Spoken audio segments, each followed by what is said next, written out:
welcome back, and let's talk about some of the earnings candidates then. And UCO Bank is the company in focus. This time the NIS has seen a jump of almost 20% on a YOY basis, while the profit has also seen a growth of 27%. So almost a good set coming in from the bank. But let's understand more from the management itself.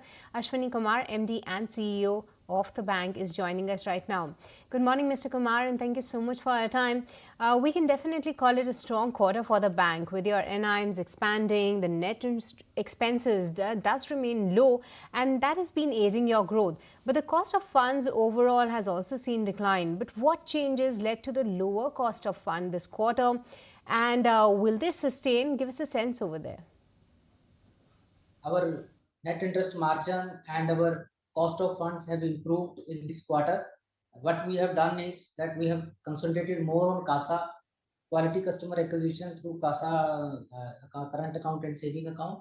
We have tied up with certain institutions for opening saving accounts. You can see that our CASA ratio continues to be around 37 to 38%, which we have given a guidance at the start of the year. We have not dipped below 37 at all. Even this current quarter also, we are nearing 38%. That is one.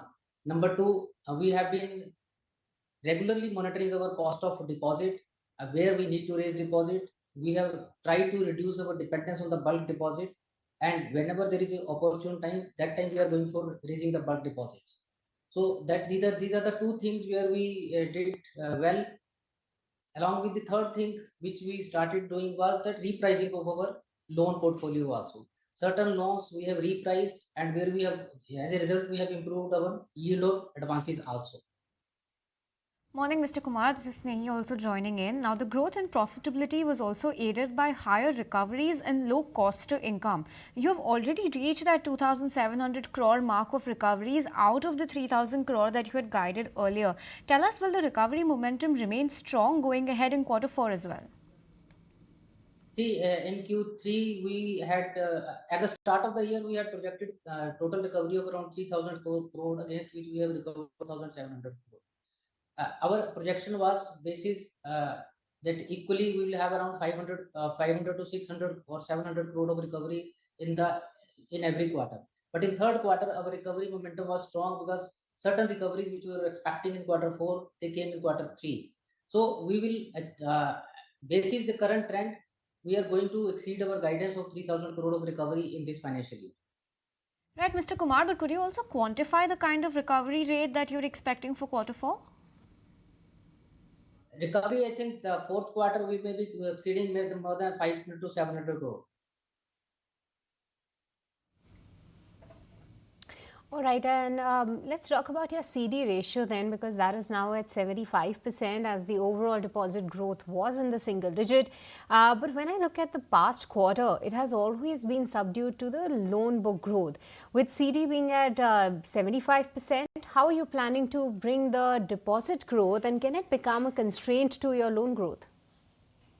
See, at the start of the year, we have given a guidance that we will be raising deposit in the range of 8 to 10%. We are within that guidance which we have given at the start of the year. Similarly, another guidance which we gave, that we intend to increase our CD ratio to 75%. So now we are already around 74 to 70, in between 74 and 75%. So now our focus will continue on the deposit front also. If you see our deposit for the last 3 quarters, they are in a growing trend. In the second quarter, it was around 5.5%, and then 10%, 10 plus percent. Now say 9.5%. So the focus on the deposit will now continue in this next quarter and thereafter. So there will not be any constraint on the credit growth. There are two counts. One, we are having access SLR securities also. Whenever we need funds, we can use those securities also to fund our credit needs. All right, Mr. Kumar, with this, we'll let you go on that. Thank you so much for taking the time out and speaking with us.